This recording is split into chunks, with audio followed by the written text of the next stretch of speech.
చాలా కాలం నుండి liquor case అంటూ విచారణ చేస్తూ ఉన్నటువంటి సిట్టు సహనిందితుల వాంగ్మూలాల మీద అవి కూడా మాకు సంబంధం లేకుండా సిట్ తయారు చేసుకుంటుంది అని ప్రతి సహనిందితుడు కోర్టులో ఫిర్యాదు చేస్తూనే ఉన్నారు.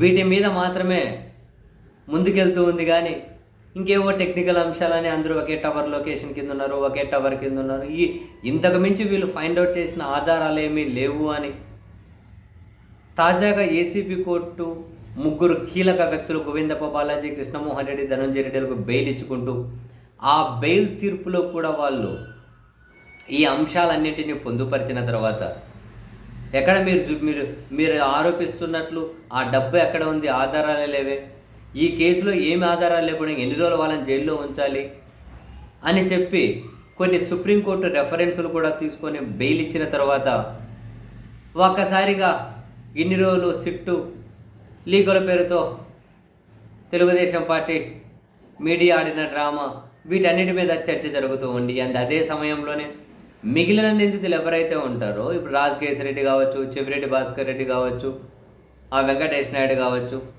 అండ్ తాజాగా మధ్యంతర బెయిల్ పొందినటువంటి మిథున్ రెడ్డి గారు కావచ్చు, వీళ్ళందరికీ కూడా బెయిల్ రావడం సుగమం అవుతుంది, అదంతా ఈజీ అవుతుంది.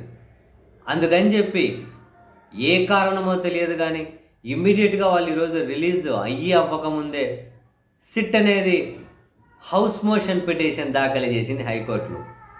నోట్ దిస్ వర్డ్, సిట్ అనేది హౌస్ మోషన్ పిటిషన్ అనేది దాఖలు చేసింది.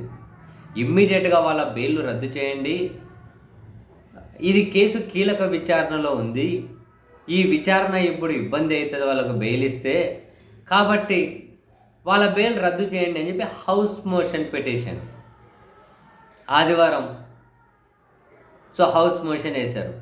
మరి దీని మీద హైకోర్టు ఎలాంటి నిర్ణయం తీసుకుంటుంది, ఏ జడ్జి గారి ముందు ఈ హౌస్ మోషన్ పిటిషన్ విచారణకు రాబోతుంది అనేది చాలా కీలకం. ఏ జడ్జి గారి ముందు విచారణకు రాబోతుంది అండ్ దీని మీద హైకోర్టు ఎలాంటి నిర్ణయాన్ని తీసుకోబోతుంది అని.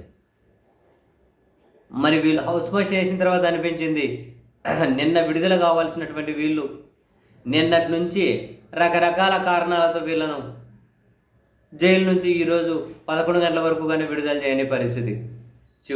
చివరికి వాళ్ళ న్యాయవాదులు జైలు ముందు రోడ్డు మీద నిరసన కూర్చోవాల్సిన పరిస్థితి వచ్చింది. బహుశా ఏమన్నా కనుక సిట్ హౌస్ మోషన్ వేసి దాని మీద నిర్ణయం వచ్చేంత వరకు వాళ్ళని బయటకు వదలకూడదని చెప్పి ఏమైనా అనుకొని ఉన్నారేమో తెలియదు. సరే చూద్దాం. ఇప్పుడు ఇంత త్వరగా ఏకంగా హైకోర్టు హౌస్ మోషన్ పిటిషన్ వేయడం చాలా ఇంట్రెస్టింగ్. Will see.